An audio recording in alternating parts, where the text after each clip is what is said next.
Creation of the South Pole Aitken Basin impact melt sheets. Thanks, Brad, and thanks, Jim, for that excellent talk. I'm also sorry to hear Will's under the weather, but I would also like to thank Will for jump-starting the interest in this very important issue that we're both dealing with in this talk. I'd like to start my talk first by taking a step back and looking at why SPA is incredibly important for studying. Jim mentioned this at the end of his talk, and a few other people have mentioned this earlier in the week. But in the graph on the right, you see this the impact flux over the course of history in the inner solar system.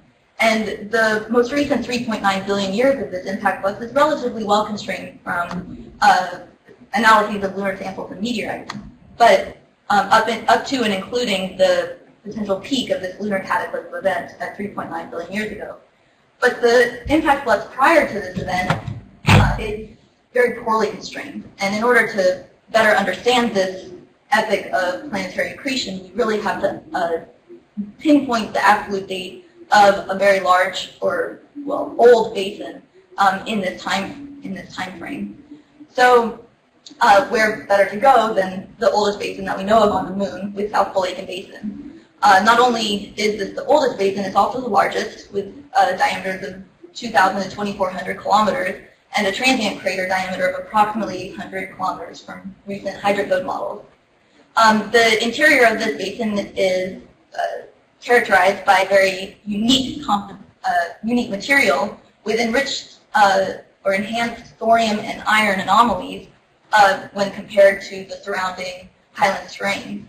And recent Clementine data has also indicated that we have a primarily noritic surface composition in the interior of the basin. This noritic material has historically been attributed to impact melt, although the source of that impact melt has been somewhat debated in the literature. But again, from recent hydrocode models, we know that the crust was completely excavated during impact, meaning that it's most likely that the impact melt was sourced from the mantle. But again, like Jim said, the noritic signature in the interior of the basin is not consistent with exposed mantle. So Morgan in 1998 suggested that this impact melt must have differentiated to generate the noritic signature that we observe. And again, Jim also touched on this, how thick is the noritic layer? Well, we can get at that from investigating lithologies excavated by subsequent craters, with one particular crater, Baba crater, in the center of the basin, excavating noritic material or orthoperic invariant material from a depth of at least 6 kilometers beneath the surface. And this kind of gives a lower estimate for how deep that, or how thick that noritic layer must have been. So this leads us to our primary question that we're addressing, and this is, would a differentiated melt sheet at South Pole Aitken Basin produce the norite that we're observing at the lunar surface? And you just heard in the previous talk that this question has been answered with a resounding yes. In the rest of my talk, I'm going to take the next step and investigate how changing that melt composition or specifying the melt composition might affect products of differentiation we might expect, and hopefully use those results to further constrain the timing of SPA formation. So for the rest of the talk, I'll first define the initial compositions that I'm considering, and then investigate the results. Okay, so I defined, or I considered 9 initial compositions, 9 different initial compositions for the impact melt at SPA. And I defined these based on 3 impact scenarios applied to each of 3 initial lunar compositions. These 3 lunar compositions are summarized or explained in a little more detail on the left. And these compositions were derived from results of experiments that simulated the solidification of the lunar magma ocean, and those experiments were conducted by Rapp and Draper and Alardo et al. Over the last couple of years. There are 2 initial bulk lunar compositions that are considered, the aluminum iron enriched Taylor-Holman composition, as well as the aluminum iron depleted bulk moon primitive upper mantle composition. And in the Rapp and Draper experiments, they considered 100% solidification of the lunar magma ocean by fractional crystallization, while Alardo et al. Considered an initial episode of equilibrium crystallization followed by fractional crystallization. So these compositions represent the shallow cumulus into which impact occurred. So we have impact, and during the impact we formed this rather large transient crater that melted to quite a substantial depth, completely melted the lunar interior to a depth of 250 kilometers, and partially melted to depths that exceed 400 kilometers, according to Ross-Potter's hydrocode models. These represent the impact melt scenarios that I'll walk through right now. So because SPA, the age of SPA is very well constrained, I consider two different cases, both pre-cumulate lunar magma ocean cumulate overturn and post. So to start looking at the pre-overturn, that is on the lower left, you can see the remnant cumulates from lunar magma ocean crystallization as they solidified. And I consider two scenarios, one where those cumulates are melted to a depth of 100 or 250 kilometers, and one to a depth of 400 kilometers. And then alternatively, if SPA formed after overturn, so a little bit later in lunar history, we would expect deep cumulates to mix with these shallow cumulates, and I'm assuming an overturn efficiency of 50%. And these cumulates, which will be a little bit more ultramafic, were melted to a depth of 250 kilometers. So once the depth settles on our impact, we're left with a melt sheet that has a depth of about 50 kilometers at its greatest extent in the center of the basin. And I put each of these 9 compositions, initial melt compositions, into a petrological model to determine what the lithologic sequence of differentiation products we would expect. And I'll walk you through one of them. In this case, it'll be scenario 3A, so the aluminum iron depleted bulk moon melted to a depth of 250 kilometers when impact occurred before overturn. On the right, you can see the results of this model, and I'm basically showing you the evolution of the composition of the solid, so of the crystallizing species. And I've projected these compositions onto 2 ternaries, one a plagioclase pyroxene olivine ternary, and one a plagioclase orthopyroxene clinopyroxene ternary, so we can distinguish between gabbro and norite lithologies. On the left, I'll walk you through building this solidifying melt sheet. And initially, upon formation, the impact melt sheet will generate a quench zone at the top of the melt sheet, shown, let's see if I can get my cursor, here. So this quenched melt zone will have a composition of the bulk melt, and that's shown in the lower right ternary with this open circle. And that composition is a noritic gabbro composition. Okay, so after that quenched melt zone, or the quenched melt will allow the differentiation or the solidification to occur slowly, allowing differentiation to occur. Okay, so the first crystals to solidify will be olivine, forming a dunite layer at the bottom of the melt sheet. And then we find, or the models predict orthopyroxene will form, followed by clinopyroxene, forming these peroxenite layers.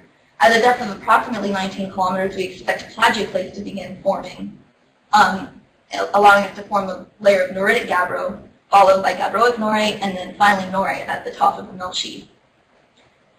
So these results suggest that we would expect about 10 kilometers of noritic material at the top of the melt sheet.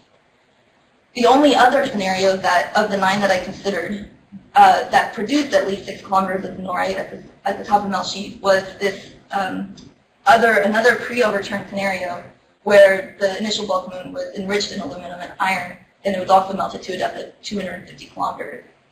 So these are the only 2 that produced the norite that we're observing with Baba crater, at the very least, in the center of SPA. And I'd also like to point out that the quenched melt zones in both of these scenarios contained between 13 and 15 weight percent iron, which is has interesting implications, which I'll talk about now. So going back to our original question, would a differentiated melt sheet at SPA produce the norite observed at the lunar surface? I agree with Will and Jim from the previous talk that the answer is yes, although my model suggests that you require very specific conditions to get the norite. In particular, impact must have occurred before lunar magma ocean overturn in order to get the norite. Another interesting implication that I alluded to previously, the quenched melt iron contents are consistent with lunar prospector observations. The content that I'm predicting in the model is slightly higher than those that are observed, and this could be explained by subsequent mixing with ejecta or more felsic ejecta emplaced by later impacts, such as described in Petro and Peters. Additionally, this noritic gabbro composition of the quenched melt is somewhat similar to the gabbroic composition suggested or identified for mafic mound. And so this raises the question, could mafic mound be a preserved remnant of SPA melt? That's an interesting question and could represent an interesting place to go in the future. And again, so more specifically, where should we go to determine the age of SPA? This is major implications for future exploration of the moon and the solar system at large. Like Jim suggested previously, noritic material is abundant throughout the SPA interior, so maybe we could pick up any old regular sample. But I would suggest that we might consider more specific areas where crystalline norite has been identified, for example, in the craters Baba, Finson, and Leibniz, but also Bose and Leibniz. But also we could potentially go to mafic mound, where we might expect to see preserved quenched melt, like the bulk melt, and that might preserve the original age of the SPA impact event. Pending work will identify more specific destinations both inside and outside the transient crater of SPA. And with that, I'll take any questions.